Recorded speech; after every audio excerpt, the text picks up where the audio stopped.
গতকাল দুপুর বেলা প্রায় 3:30 বিকট শব্দে এক প্রকার ঘুম ছুটল বেলেঘাটার রাসমণি বাজারের বাসিন্দাদের। দুটি বাসের মুখোমুখি সংঘর্ষ, যেন একটি অপরটির প্রায় ভেতরে ঢুকে গিয়েছে। বাসের ভেতর থেকে তখন আহত যাত্রীদের আর্তনাদ, রাস্তায় ছয়লাভ কাঁচের টুকরো। মঙ্গলবার দুপুরে এমন ঘটনারই সাক্ষী থাকলো বেলেঘাটা। দ্রুতগতির সরকারি ও বেসরকারি বাসের ধাক্কায় জখম মোট 39 জন। এদের মধ্যে 19 জন মহিলা ও একজন শিশু রয়েছে।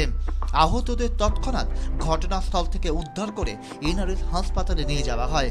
বেসরকারি বাসের চালক পলাতক, তবে হাসপাতালে অপর বাসের চালক। প্রত্যক্ষদর্শীদের দাবি, দুপুর 3:30 নাগাদ 44/1 রুটের একটি বেসরকারি বাস ফুলবাগানের দিকে অত্যন্ত দ্রুত গতিতে যাচ্ছিল।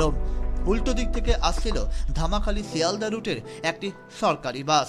রাস্তায় দাঁড়িয়ে থাকা একটি ট্যাক্সিকে দ্রুতগতির বেসরকারি বাস পাশ কাটাতেই বিপত্তি। নিয়ন্ত্রণ হারিয়ে বাসটি সজোরে ধাক্কা মারে উল্টো দিক থেকে আসা সরকারি বাসটিকে। দুমড়ে মুচড়ে যায় দুটি বাসের সামনের অংশ। ঘটনাস্থলে পৌঁছায় বেলেঘাটা থানার পুলিশ। বেশ কিছুক্ষণ যানজট হলেও পরে স্বাভাবিক করে দেওয়া হয় যান চলাচল। তবে প্রশ্ন উঠল, বেসরকারি বাসের গতি দৌরাত্ম্য বন্ধ হবে কবে? কবে হুঁশ ফিরবে বেসরকারি বাস চালকদের? সায়নদের রিপোর্ট, টার্গেট নিউজ, কলকাতা।